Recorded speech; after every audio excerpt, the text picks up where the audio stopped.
મારું નામ છે જનકભાઈ મોરારજીભાઈ કોટક, પૂર્વ રાજકોટના મેયર અને મીસા બિરાદરી થી અમે બધા ઓળખાઈએ. નમસ્કાર. આજે આપણી સાથે શ્રી જનકભાઈ કોટક, રાજકોટના પૂર્વ મેયર, તેમનું જવાબદારી હતી. તો આજે આપણા વિશ્વ સંવાદ કેન્દ્રમાં તે આપતકાલીનના જે 50 વર્ષ પૂર્ણ થશે 25 જૂનના રોજ, તો એમાં તે સમયે કઈ કઈ રીતની બધી બાબતો થઈ હતી, જેલવાસ કઈ રીતના તેમને ભોગવ્યો, એની આપણને બધી જાણકારી આપશે. તો જનકભાઈ, આપણે જ્યારે કટોકટી જાહેર થઈ ત્યારે તમારી ઉંમર શું હતી અને ત્યારે તમારો વ્યવસાય શું હતો? જ્યારે 1975 સાલમાં કટોકટી જાહેર થઈ ત્યારે મારી ઉંમર 28 વર્ષની હતી અને ત્યારે હું રાજકોટ કોર્પોરેશનમાં કોર્પોરેટર તરીકે કામગીરી બજાવતો હતો. વ્યવસાયની દ્રષ્ટિએ અમારી આ દુકાન હતી. દુકાનમાં સંયુક્ત ભાઈઓ બધા સાથે મળી અને વેપાર કરતા હતા અને ઘરનું ગુજરાન ચલાવતા હતા. કટોકટી દરમિયાન ઘણા બધા રાજકોટના નેતાઓની ધરપકડ કરવામાં આવી હતી. ચિમનભાઈ શુક્લ, વજુભાઈ વાળા, અરવિંદભાઈ મણિયાર, ગોધુમલ આહુજા, આવા 47 જણાને રાજકોટમાંથી ધરપકડ કરવામાં આવી હતી અને દરેકને નોખી નોખી જેલમાં મૂકવામાં આવ્યા હતા. કોઈ બરોડાની જેલમાં હતા, કોઈ રાજકોટની જેલમાં હતા, કોઈ સાબરમતી જેલમાં હતા, કોઈ ભાવનગરની જેલમાં હતા, કોઈ સુરેન્દ્રનગરની જેલમાં હતા. મારી ધરપકડ રાજકોટમાંથી કરવામાં આવી હતી અને મારા ઉપર આરોપ હતો કે ઘંટવેશ્વર આગળ રેલવેનો જે પુલ છે એ તમે ઉડાડવા માટે ગયા હતા અને તમારી આ ધરપકડ અમે કરી છે. આવો ખોટો, જેમ ભૂતોનો ભવિષ્ય કોઈ વિચારી ન શકે એવો આક્ષેપ કરી મને 4 વાગે પોલીસ કમિશનરની ઓફિસે લઈ ગયા અને ત્યાંથી પોલીસ વાનમાં મને સુરેન્દ્રનગર લઈ ગયા. મને એટલો બધો માર માર્યો હતો, મારા ખંભાનું શોલ્ડર ક્રેક થઈ ગયું હતું અને મારો હાથ નહોતો હાલતો. પછી સુરેન્દ્રનગર જેલની અંદર મને મૂક્યો. ત્યાં ગયા તો સુરેશભાઈ રાણપરા, ચંદુ કાકા, આવા 4 જણા અમે સુરેન્દ્રનગર જેલમાં હતા. પછી મેં જેલર સાહેબને વાત કરી કે ભાઈ મારો હાથ ભાંગીને ગયો છે, મારે ડોક્ટર આગળ જવું છે. બીજે દિવસે મને સુરેન્દ્રનગર હોસ્પિટલમાં દવાખાને લઈ ગયા અને માના ડોક્ટરે કીધું કે ભાઈ આમની સારવાર અહીંયા થઈ શકે એમ નથી અને અમદાવાદ સિવિલ હોસ્પિટલમાં લઈ જવા પડશે. ત્યાંથી સુરેન્દ્રનગરથી જેલરે મારો ટ્રાન્સફર ઓર્ડર સાબરમતી જેલ ઉપર કર્યો. રાતે 2 વાગે સાબરમતી જેલમાં પહોંચ્યા. 3 દિવસ પછી મારો સિવિલ હોસ્પિટલમાં જવાનો વારો આવ્યો. ત્યાં સુધી મેં ન સહન કરી શકે એવી પીડા હાથની ભોગવી. મેં મફલર બાંધીને હાથને બાંધી રાખ્યો હતો. ત્યાર પછી મને સાબરમતી જેલમાં લઈ ગયા. હું પ્લાસ્ટર માર્યો મારા હાથમાં અને મને અહીંયા લઈ આવ્યા. મને કે તમારે કોઈ પ્રકારનો ખોરાક લેવાનો નથી, કારણ કે તમારે લેટ્રિન જવામાં તકલીફ પડશે, એક હાથે તમે જઈ નહીં શકો, એટલે તમે છે ને આ દૂધ અને ફ્રૂટ ઉપર રહેજો. તો જેલર ઉપર લખી દીધું કે અમને ફ્રૂટ અને દૂધ આપવાનું છે અને એ પ્રમાણે મારી વ્યવસ્થા થઈ. જેલની અંદર એક બેરકની અંદર 172 જણા હતા. એ 172 જણા વચ્ચે એક સંડાસ ને એક બાથરૂમ હતો અને એક પણ પંખો નહોતો. સુવા માટે ગરમ ધાબળો, ઓઢવા માટે ગરમ ધાબળો. કાળા ઉનાળે મને જેલમાં લઈ ગયા હતા અને એવી પરિસ્થિતિમાં જે રાત કાઢી છે એ તો ભગવાન જોઈ જાય એવી પરિસ્થિતિથી સાંજે 6 વાગે બેરકમાં પૂરી દે, સવારે 6 વાગે બેરક ખોલે. હાઈકોર્ટના વકીલ જેમનું નામ હતું હરીશચંદ્રભાઈ પટેલ, એમની ધરપકડ કરીને એમને સાબરમતી જેલમાં લઈ આવ્યા અને વાસ્તવિક બધી પરિસ્થિતિ જોઈ એમને અને એને એમ થયું કે આ તો ભયંકર અત્યાચાર છે. જેલના નિયમ વિરુદ્ધનું બધું કૃત્ય અહીંયા ચલાવે છે અને અમાનુષ વર્તન જેલની અંદર કરે છે. એટલે એમને હાઈકોર્ટમાં પિટિશન કરી અને બધું અનાજ અને ખોરાક લઈ ગયા ને બતાવ્યો કે આ જુઓ આવી પ્રકારનો ખોરાક આ રાજકીય કેદીને આપે છે. ત્યારે હાઈકોર્ટે ઓર્ડર કર્યો કે આ લોકોની રસોઈની જે માત્રા તમે આપો એમાંથી પોતે રસોઈ કરીને ખાશે, તમારે એમાંથી કઈ ઇન્ટરફિયર થવાની જરૂર નથી અને ફરજિયાત જેલના કપડાં પહેરવા એ કઈ જરૂરી નથી. આ કઈ કેદી નથી કે ગુનો કરીને આવ્યા, આ તો બધા રાજકીય કેદી છે.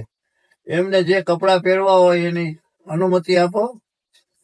પછી ધીરે ધીરે છાપા આપવા માંડ્યા. સવારમાં નાસ્તામાં ચા, પછી ચણા અને ગોળ દેવા માંડ્યા.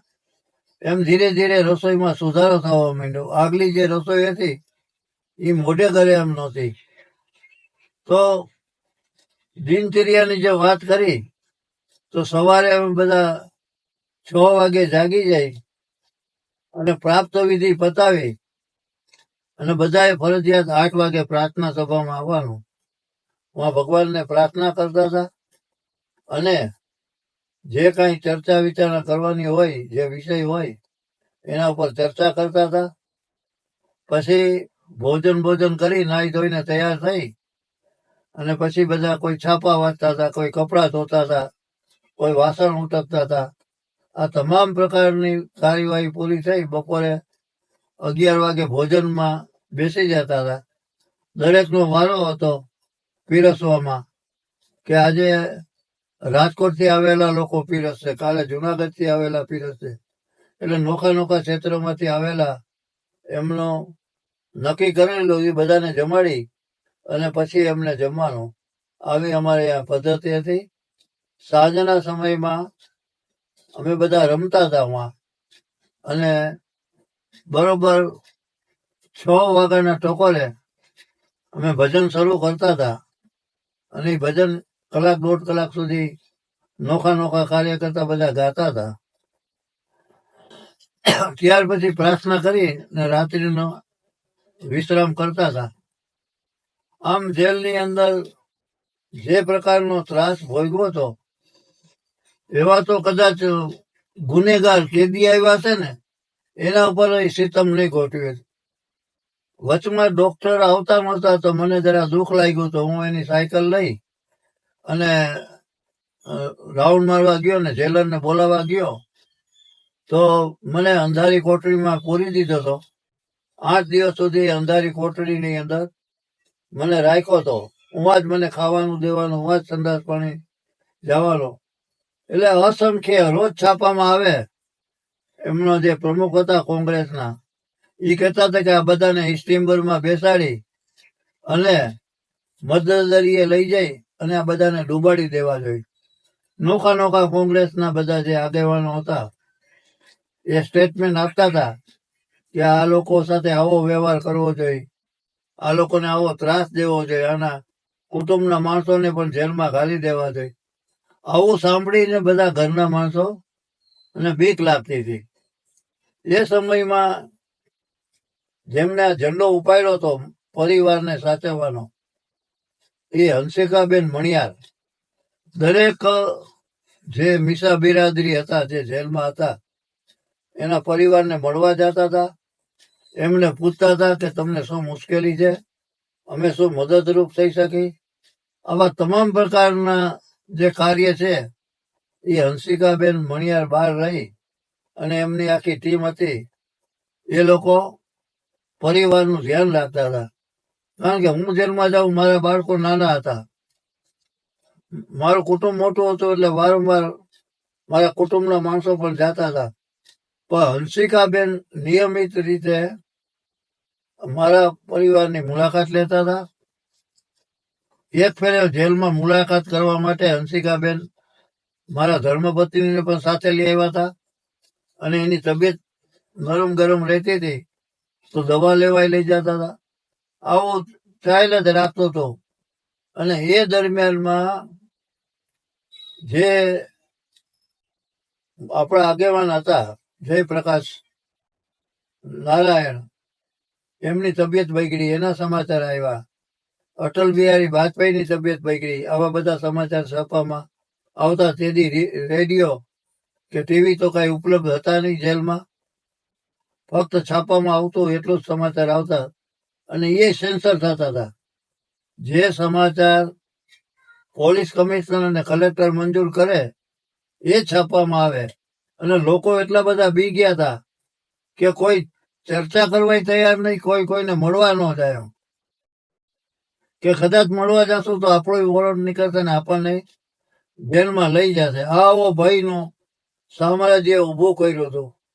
આ ભયના કારણે લોકો કોઈ મારા ઘરે નહોતા આવતા, કોઈ એકબીજાની મદદમાં આવતા નહીં. પણ સંઘ અડીખમ રીતે તૈયાર રહી અને આ કાર્યનો વિરોધ કરવાનો ચાલુ હતો. મંદિરમાં બીજી જગ્યાએ ભેગા થઈ અને આની પત્રિકા વિતરણ કરતા હતા, આનો વિરોધ કરતા હતા, લોકોને જાગૃત કરતા હતા. તો દિન પ્રતિદિન આનો વિરોધ વધી ગયો. અને 1 વર્ષના અંતે, ઓમ 2.5 વર્ષ, ગુજરાતમાં 1 વર્ષ, એમ આખા ભારત વર્ષમાં 2.5 વર્ષ કટોકટી રહી. અને ઇન્દિરા ગાંધીને એમ થયો કે હવે આ કટોકટી નહીં દૂર કરો તો વિદેશના લોકો અમારી હારે સંબંધ કટ કરી નાખે. એને કટોકટી પૂર્ણ કરી અને જેલમાંથી બધાને રિલીઝ કરવા માંડ્યા. મારો ઓર્ડર સુરેન્દ્રનગર ગયો હતો. એટલી બધી બેફિકરાઈ કે 3 મહિના સુધી મારો ઓર્ડર સુરેન્દ્રનગરથી સાબરમતી જેલમાં આવ્યો નહીં. બધા છૂટી ગયા પછી મારે 3 મહિના વધારે જેલમાં રોકાવું પડ્યું. 3 મહિના પછી મારો ઓર્ડર આવ્યો ત્યારે મને રિલીઝ કર્યા. તો આ પ્રકારની વ્યવસ્થા હતી કે છૂટી ગયા પછી 3 મહિના સુધી એ ઓર્ડર ટ્રાન્સફર કરીને મોકલે નહીં. અને આ કટોકટી એટલી બધી ભયંકર હતી કે લોકો આના વિશે ચર્ચા કરવા માટે પણ તૈયાર નહોતા. અને પછી ઇલેક્શન આવ્યો અને ઇલેક્શનની અંદર કોંગ્રેસનું જે પતન થયું એ આ દેશના ઇતિહાસમાં લખાશે. આ કાળો દિવસ લોકશાહીનું ગળું દાબવા માટે નીકળેલા એને પ્રજાએ ધૂળ ચાટતા કરી દીધા. અને આજ દિવસ સુધી આમના પડઘા ચાલુ જ છે કે લોકશાહીનું ગળું દાબવા વાળા માણસોને આ ભારતના મતદારો સ્વીકારતા નથી અને એને જાકારો આપે છે. તો મારી તો લોકોને એટલી જ વિનંતી છે કે લોકશાહીને ટકાવી રાખવા માટે દરેક નાગરિકે હિંમતથી બહાર આવી અને લોકશાહી વિરુદ્ધનું જે કંઈ કૃત્ય હોય એને આપણે પડકારવું પડે, એનો વિરોધ કરવો પડે. નહીં કરી તો આપણે ગુલામીમાં પાછા વયા જશું, વાર નહીં લાગે. એટલી જ મારી સૌને વિનંતી. તો તમે જેમ જણાવ્યું તમે જેલવાસને ભોગવ્યું, તો તમારી એ સમયે ધરપકડ કયા સ્થળેથી થઈ હતી એ કાંઈ? ઘંટેશ્વર મને અહીંયા પેલા લઈ આવ્યા પોલીસ કમિશનર ઓફિસે. અહીંયાથી જીપમાં બેહાડી ઘંટેશ્વર રેલવેનો પુલ છે અહીંયા લઈ ગયા. અહીંયા કઈ લોકોએ પંચનામો ના તે બધું કરી પાછા પોલીસ કમિશનરે લઈ આવ્યા અને અહીંયાથી મને સુરેન્દ્રનગર જેલમાં લઈ ગયા. એટલે બધા ખોટા જ આરોપ એમ કે કે તમે પુલ ઉડાડવાની કોશિશ કરતા હતા ને તમે આમ કરી નાખ્યું, બધા નોખા ઉપર, બધા લોકો ઉપર નોખો આરોપ મૂક્યો હતો એમ કે આ કારણસર તમારી ધરપકડ કરવામાં આવી છે. તો હવે આમના 50 વર્ષ પૂરા થયા, તો આનાથી સંદેશ સમાજને શું તમે દેવા માંગશો? સંદેશ, જો પ્રજા નહીં જાગૃત થાય, પ્રજાનો વિરોધ નહીં કરે, તો આવી ભયંકર લોકશાહીનું ખૂન કરવા વાળા લોકો સત્તામાં આવશે અને લોકોને વળી પાછા ગુલામ બનાવવામાં વાર નહીં લાગે. એટલે સંઘર્ષ છે ને એ જ દરેકની ફરજમાં આવે છે કે જે ખોટું થાય દેશની અંદર એનો વિરોધ કરવો જોઈએ અને કોઈ પણ રીતે સહન ન કરી શકાય. રાષ્ટ્રીય વિચાર છે ને એ ભારત માતા માટે લાખો માણસોએ બલિદાન દીધું છે અને દેતા આવે છે. જેમ મારા જેવા લાખો માણસો જેલમાં હતા, ઘણા બોર્ડર ઉપર લડાઈમાં શહીદ થઈ ગયા, ઘણાએ લોકશાહી મેળવવા માટે પોતાનું બલિદાન દીધું. ભગતસિંહ છે, આપણે ચંદ્રશેખર આઝાદ છે, આવા લોકોએ આઝાદી મેળવવા માટે આટલો મોટો સંઘર્ષ કર્યો. ગાંધીજી છે, આ બધાના યોગદાનથી લોકશાહી મળી. અને ખાલી ભારતીય જનતા પક્ષના નહીં, તમામ વિરોધ પક્ષના લોકોને જેલમાં ઘાલી દીધા હતા કે કોઈ હોય તો વિરોધ કરે ને એમ. તો જેમ જનકભાઈએ તેમના જેલવાસની સ્થિતિ આપણને જણાવી, તો વિશ્વ સંવાદ કેન્દ્ર જનકભાઈનો આભાર માને કે એમને તેમનો જેલવાસ ભોગવ્યો એ સ્થિતિ સમાજ સુધી પહોંચાડી અને એથી સમાજમાં જાગૃતતા તેમને લાવી. તો વિશ્વ સંવાદ કેન્દ્ર તેમનો ખૂબ ખૂબ આભાર માને છે. અસ્તુ. અસ્તુ.